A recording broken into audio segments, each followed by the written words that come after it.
Hey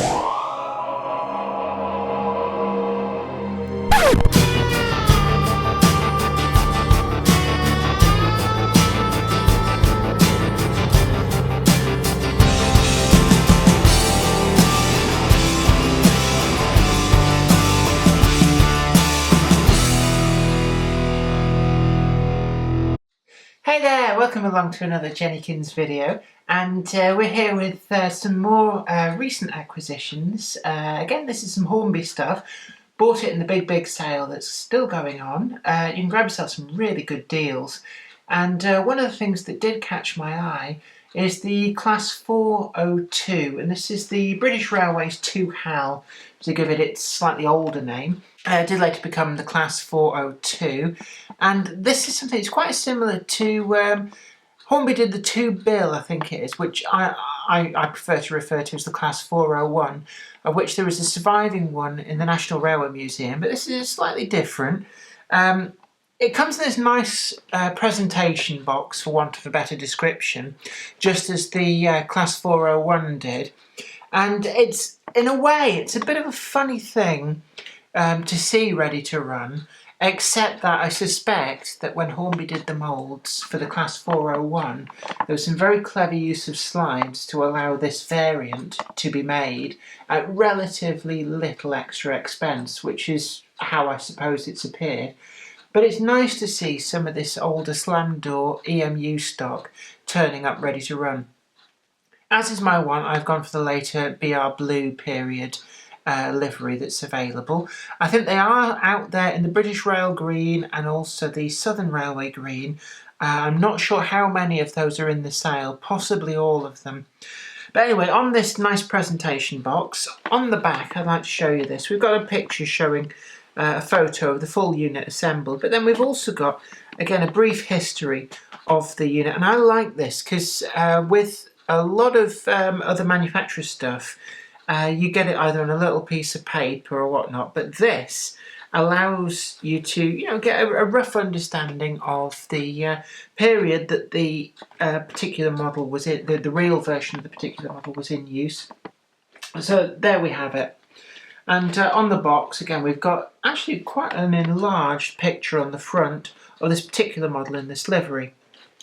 We're going to open this up now, and we've got pull tabs, pull on there, open this up, and it's actually polystyrene, which is a bit of a break from the way the locomotives have gone, but this is quite a complex set, and we can see in there that the polystyrene didn't actually quite fit the box, and I don't know whether that's by accident or by design, but oh no, that's interesting. There's, for some reason, I'm looking down in the box, and there's ever so slight printing in there. I don't know whether you can see that. I suspect when these have been printed, there's a little bit of ink bleed gone onto the underside of each of these, but you can actually see in there a very faint ghost outline of what's on the actual outer box. I mean, it's not, it's just a bit of something. I don't know whether the cameras picked that up, but I can certainly look in there and see. There are some little bits of cardboard to pack out the polystyrene. And then inside what we see is this, and I've already had this running, so I've had it opened up, and we've got our nice extensive instructions. And I like the Hornby instructions. They're very clear and also give you details of what to do if you want to DCC chip this. Shows you how to oil and maintain the unit. There's not a lot that needs maintaining. And it also shows you how to dismantle it, which is something which is sadly lacking from some of the other manufacturers' instructions.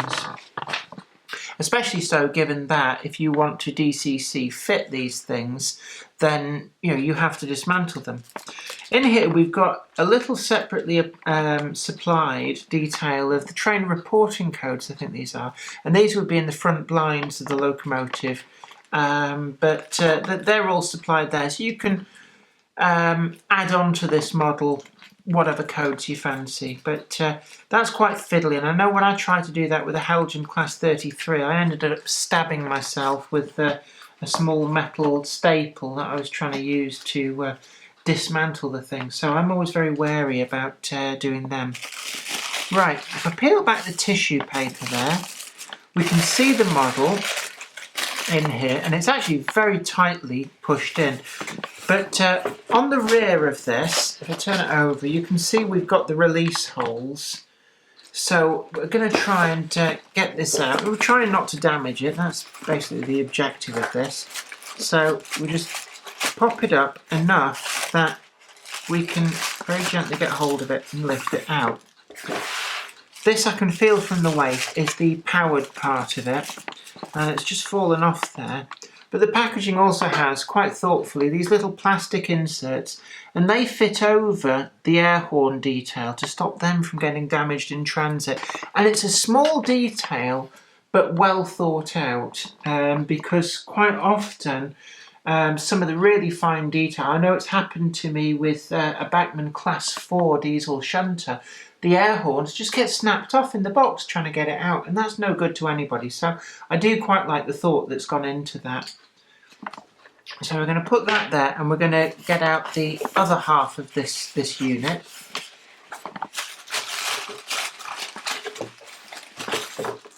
And we can see there we've got the composite section with the first class, and we're going to put this big lump of polystyrene to one side. It is a little bit unusual to see polystyrene back in vogue. Just make sure we've got both of these, one from each end of the model. Stick that in there. And now what we can see here, we've got sprung buffers. That's first observation on that. We've got all of the third rail pickup equipment there on the outer end bogies from each of the two cars. The underframe detail is quite nice, and I have to admit I've already had this out and test run it to make sure it works, and one thing that detracted for me was that I had to glue back in some of these grey steps. They're very strangely applied, it has to be said, and you know, I had to do a bit of work there. That said, you know, that's happened to me a lot with locomotives from various manufacturers, not just Hornby, so I think it's probably a small price that we have to pay for a lot of this superb extra detail on these, so I'm going to let that one slide. The actual paint finish is really nice. Now, BR blue can be a bit of a boring colour in some people's books, but the way it's been applied on this, it doesn't look toy-like. It's got a really good sort of semi-matte finish on there.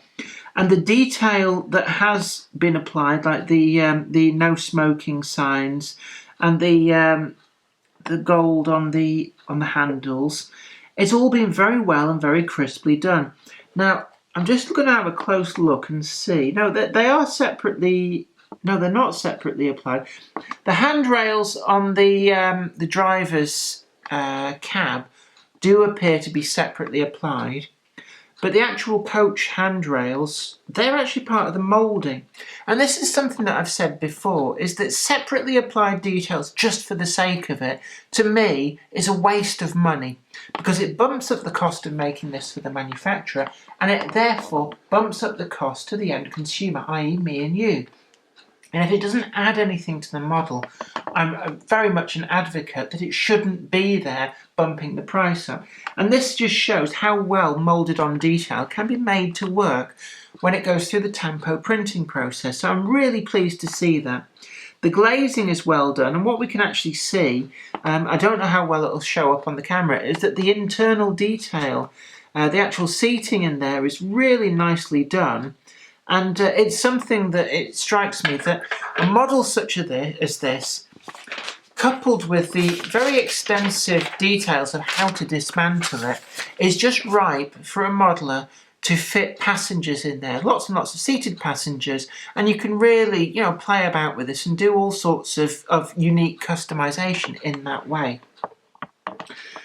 The air horn separately applied, and like I said before, we've got that extra bit of packaging to protect that in transit, but we've got this wealth of roof detail, and I'm looking there now. Some of this is moulded on, and some of it there is separately applied, and actually the moulded on detail is so well done, you have to look closely to see that it is such. And because of the way that the separately applied detail there goes a little bit wibbly wobbly, I'd actually say that the moulded on detail looks better, but that's just me.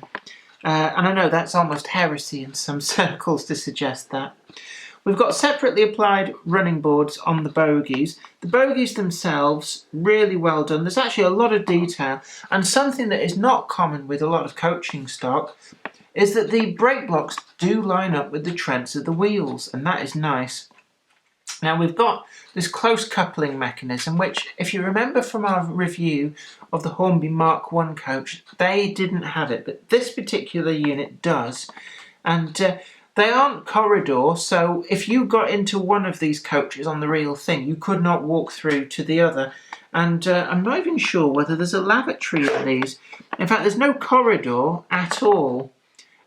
So I suspect once you got in these, it was tough, but they would have only been used on local journeys. And if you're really desperate for the bog, then, well, it's tough. You either hold it in, or you go when you get to the station and have to dash out to the latrines and do your business. The actual connection between coaches is quite interesting, actually. There's a single sort of buffer in the middle, and it is sprung as well. And I'm not entirely sure why that is sprung. It's one of those things, probably because they could, not because it adds anything whatsoever. So a little bit of a strange choice by Hornby there. But these connect together using standard NEM pockets, and there's a coupling bar there, but it's not, there's no electrical feed across the coaches. I don't even think, no, I don't think that there is any lighting in either of these. It only picks up power from the rail in the motor coach. So I can see the pickups there, certainly on that wheel. That's the motor wheel. I don't actually see. Yes, it's all-wheel pickup, but only single bogie drive on the driving unit.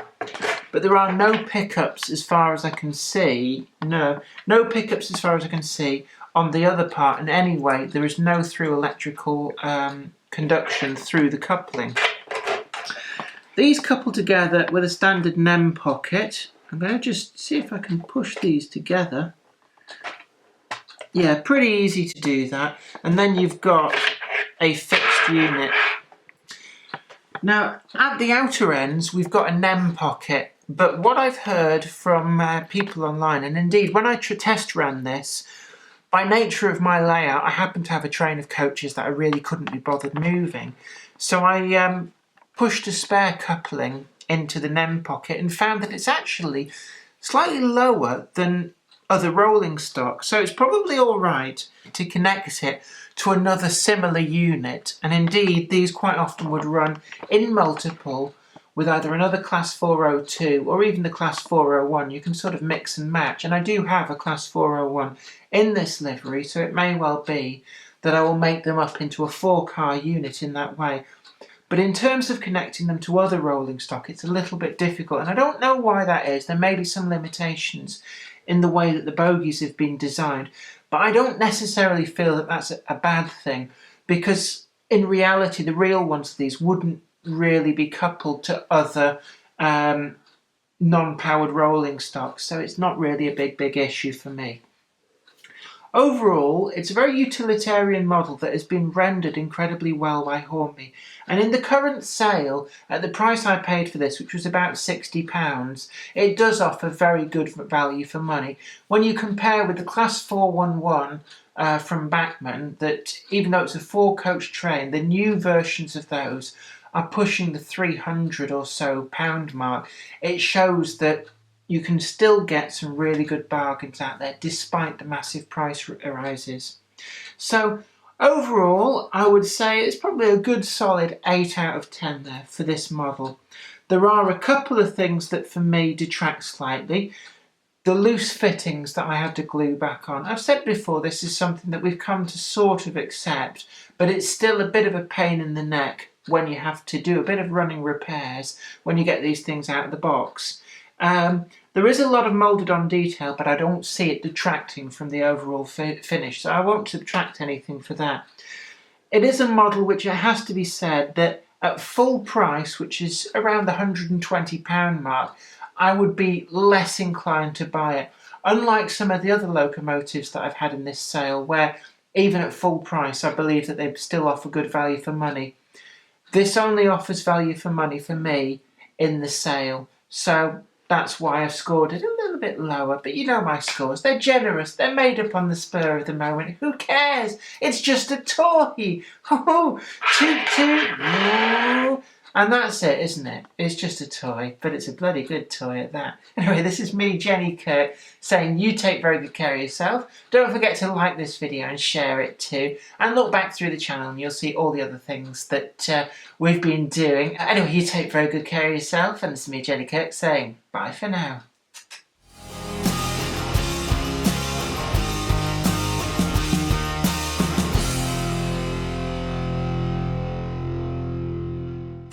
You know, I just like it to be known that I'm not a skank who wears the same clothes day in, day out. We do actually film several of these back to back.